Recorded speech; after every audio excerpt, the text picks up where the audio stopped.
শারবণম ও নমো জগদ্ধাত্রী মহিমা বাসুদা মর্মে ও নমো ব্রহ্মাণ্ড প্রভাসিত নমো কল্যাণ শান্তি যুগে যুগে নমোহা ও নমো ব্রহ্মাণ্ড প্রভাসিত নমো কল্যাণ শান্তি যুগে যুগে নমোহা সর্বদাত কল্যাণ বাসুমতী গৌরী ঋষি মৃত্যু যারা মৃত্যু আগমনী নমোহা লা ইলাহা হরতি পাপম ইল্লা পরম পদম জন্ম বৈকুণ্ঠ পরওয়াপ ইনতীত জপি নামে মুহাম্মদ।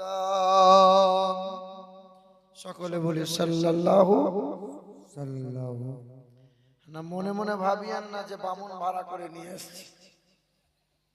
যে এই রমজান মাসের আগে আমি উত্তর দিনাজপুরে মাহফিলে ছিলাম করণদিঘি এলাকায়। যেমন আপনার এলাকায় হিন্দু মুসলমান মিলেমিশে বাস করছেন, হিন্দু মুসলমান কতজনে দান করছে, কত মিল কত ভালোবাসা আজ আছে আগামীতেও থাকবে ইনশাআল্লাহ। তো করণদিঘি এলাকায় আমার ওয়াজ ছিল, আর যেখানে স্টেজ হয়েছে পিছনের বাড়িটা বামুনের বাড়ি ছিল। আমি তো জানি না, শুধু কমিটির লোক বলছে হুজুর ধনে দেবেন, হুজুর একটু ধনে দিয়ে বেশ দেবো। তো দু চার মিনিট যখন বেদ পুরাণ রামায়ণ বলেছি, তো কিছু সময় পর দেখছি এক ব্রাহ্মণ বাবাজি দাঁড়িয়ে আছে। আমি মনে মনে চিন্তা করছি বোধহয় মন্ত্রের কোনো গোলমাল হলো নাকি, ব্রাহ্মণ বাবাজি কোনো সমস্যা? তা বলে না বাবা, আমি তো ঘুমিয়েছিলাম, হঠাৎ ঘুম ভেঙে শুনতে পাচ্ছি মন্দিরে পুজো শুরু হয়ে গেছে। তা দেখছি না মন্দিরে কেউ নাই, এ পুজো করে কে? ছুটে এসে দেখি জলসা তলায় মৌলভী সাহেব মন্ত্র পড়ে। সামনে এসে জিজ্ঞাসা করেছে বাবা সত্যি করে বলেন তো আগে কি আপনি বামুন টামুন ছিলেন? তা আমি বললাম না, তবে মহান মালিকের দয়ায় 19 জনা কালেমা পড়ে মুসলমান হয়েছে। জোরে বলবেন না সুবহানাল্লাহ? আর একটু জোরে হবে না সুবহানাল্লাহ? আমরা মিলেমিশে বাস করছি হিন্দু মুসলমান, আর আমাদের ধর্ম সবাই হিন্দু, খ্রিস্টান, বৈধ, জৈন, সাঁওতাল, আদিবাসী, মুখার্জি, ব্যানার্জি, জমিদার, মজুমদার, তালুকদার, হালদার, মাস্টার, ব্যারিস্টার, সব দলমতের মানুষ আসতে পারে, কোনো রকমের সমস্যা নাই। আমার অমুসলিমরা দেবে, আমরা গ্রহণ করব। আগে এই সময় এই রকমই ছিল, হিন্দু ভাই একসাথে মিলেমিশে বাস করেছি, একসঙ্গে স্কুল কলেজ করেছি, একতলায় খাবার খেয়েছি, একসঙ্গে ঘোরাফেরা করেছি। আজকে কিছু কিছু জায়গাতে একটু হিন্দু মুসলমানের বিভাজন লেগেছে। করছে কারা? রাজনৈতিক নেতা যারা। কিন্তু আমরা বাবা ঠিক আছি, আগামীতেও ঠিক থাকবো। কি বলেন? কারণ আমাদের কোরআন শিখিয়েছে, আমাদের পবিত্র কোরআন বলে দিয়েছে যে আমার বান্দা বান্দি যারা, তোমরা কোনো ধর্ম নিয়ে কটাক্ষ যেন করবে না, কোনো ধর্মকে ছোট বড় মন্তব্য যেন করবে না। তোমরা যদি কোনো ধর্মকে আঘাত করে দাও তো জ্ঞানহীনতার কারণে তোমার ইসলামকে ওরাও গালমন্দ করবে। অর্থাৎ তোমার ধর্ম তোমার কাছে, লা ইকরাহা ফিদ্দীন, কোন ধর্মের ব্যাপারে জোর চালাবে না। কাউকে কালেমা জোর করে পড়ানো হয় না, যায় না। আর কারো জায়গা দখল করে মসজিদ বানানো যায় না। শুনে থাকবেন আপনারা, আল্লাহর নবী সাল্লাল্লাহু আলাইহি ওয়াসাল্লাম মদিনা শরীফে মাগরিবের নামাজ পড়ে নবী আমার বার হয়েছে। আমি একটু সম্প্রীতির কথা বলছি। তো আল্লাহর নবী যখন মসজিদ থেকে বার হচ্ছেন, তো নবীজির দুই নয়নে কিছু মানুষকে দেখতে পাচ্ছেন। নবীজি আমার সামনে এলেন, মানুষগুলো অচেনা অজানা ছিল। নবী আমার জিজ্ঞাসা করলেন বাবা তোমরা কারা? তা বলে ইয়া রাসূলুল্লাহ, ইয়া হাবিবাল্লাহ, আমরা বিদেশ থেকে পেটের দায়ে এসেছি ব্যবসা করতে, খ্রিস্টান, বৈধ, নাসারা, আমরা অমুসলিম। তো নবী বলছেন আমি জাতপাতের কথা জিজ্ঞাসা করি নাই, আমি জানতে চাইছি কেন এসেছো?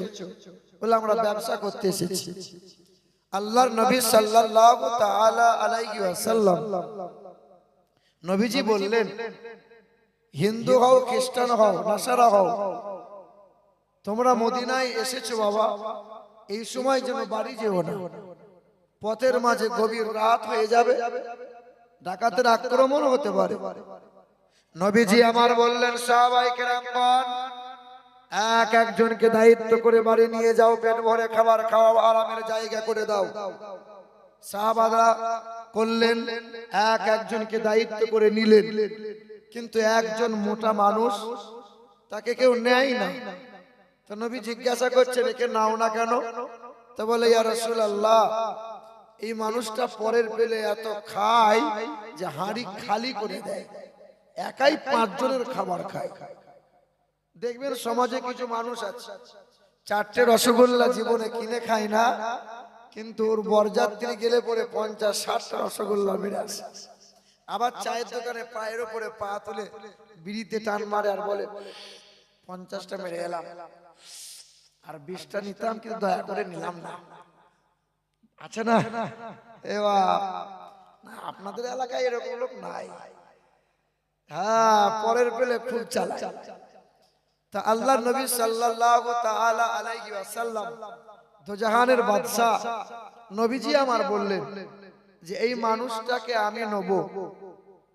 নবী আমার বাড়ি নিয়ে গেলেন, খাবারের জায়গা করে দিলেন, আরামের জায়গা করলেন। নবী আমার খাবার খাওয়ালেন। নবী যতবার দেয় ততবার নেয়, কোনো সময় না বলে না, গলা পর্যন্ত খেয়ে নিয়েছে।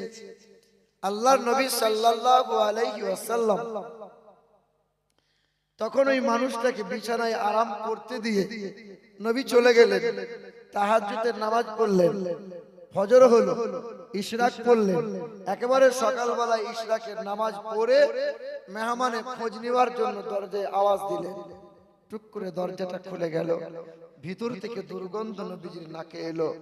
নবীজি তাকিয়ে দেখছেন, বিছানায় পায়খানা, দেওয়ালে পায়খানা করে ভদ্রলোক তলোয়ার ফেলে দিয়ে পালিয়ে গেছে। আর একটু টনটা বাড়িয়ে দেন। আল্লাহর নবী সাল্লাল্লাহু তাআলা আলাইহি ওয়াসাল্লাম, না আপনার মাইক মেশিন ভালো, আপনি মাইক ম্যান ভালো। হ্যাঁ, দেখেন ভাইরা আমার, না তুমিও ভালো। এ বাবাজিরা, ভাইরা আমার, আমার নওজোয়ান তরুণের, আমার যুবকেরা, তা আল্লাহ রাসূল সাল্লাল্লাহু আলাইহি ওয়াসাল্লাম মনে খুব কষ্ট পেলেন যে আমার মেহমান, আচ্ছা জেনে থাকলে বলেন, নবীজির ঘরে যে আরাম করলো, নবীজির ঘরে যে খাবার খেলো, ব্যক্তিটা মুসলমান ছিল না অমুসলিম ছিল? অমুসলিম ছিল। নবী বিছানাগুলো নিয়ে কুয়ার পাশে গেলেন, আর কুয়া থেকে পানি উঠাইয়ে নবী আমার নিজ হাতে পরিষ্কার করছিলেন। মানবতা দেখেন, ইসলাম ধর্মটা এই রকম ভাবে প্রচার হয় নাই। যারা বলছো তলোয়ারে ভয় দেখিয়ে ইসলাম ধর্ম প্রচার হয়েছে, জোর করে দখল করে কারো জায়গায় মসজিদ বানানো হয়েছে, না,